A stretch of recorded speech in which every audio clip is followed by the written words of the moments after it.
make-upan mo ko magpapa-make-up tayo. Make-upan mo ko. Ayusin mo yung tatapos ko yung pinagamit mo. Ay, ito na lang muna. Ito na lang muna. Yes. Magpapa-make-up tayo kay Miss Taya. Ako nga pala, ito na yung inayos niyang buhok. Yan. Wait lang. Masakit tatay, Miss Taya. Dandahan po. Sakit na. Nag-makeup na rin Ano yun? Ito naman.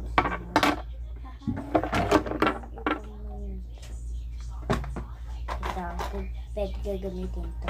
Kasi para dito sa no. Tapos pag naano na mag-lipstick. I feel good na. Hindi na makeup mo. Okay lang yan. Kung nagkis yung makeup mo, okay lang. At least na may makeup na ito. Magandang ako. Sunod may make-upan tayo kasi papasok pa ako sa online ko. May make-upan din tayo doon. Kamukha niya yung make-upan ko. Kamukha niya yung make-upan ko. Pakita ko na sa inyo mamaya. Aray Tingnan mo ako.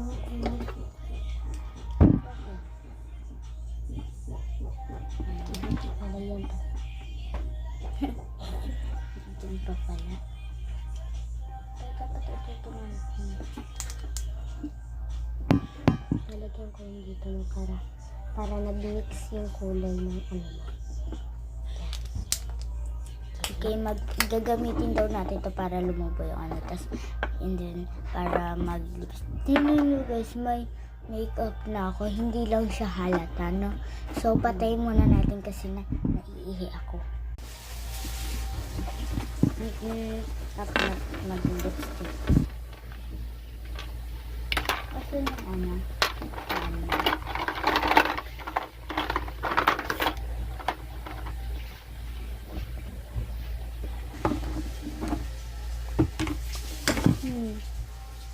ganda ko na guys. May make-upan pa po kasi ako eh.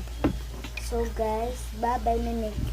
May make-upan ako. Ay, wait lang. Share ko lang sa inyo kung paano nakakagawa ng filter. Ganito lang, wait lang. Ayan guys. Wow! Ang pretty. So, nag-make-upan niya ulit ako at Cliniform. So, bumili kasi kami ng ari-arian sa my story namin.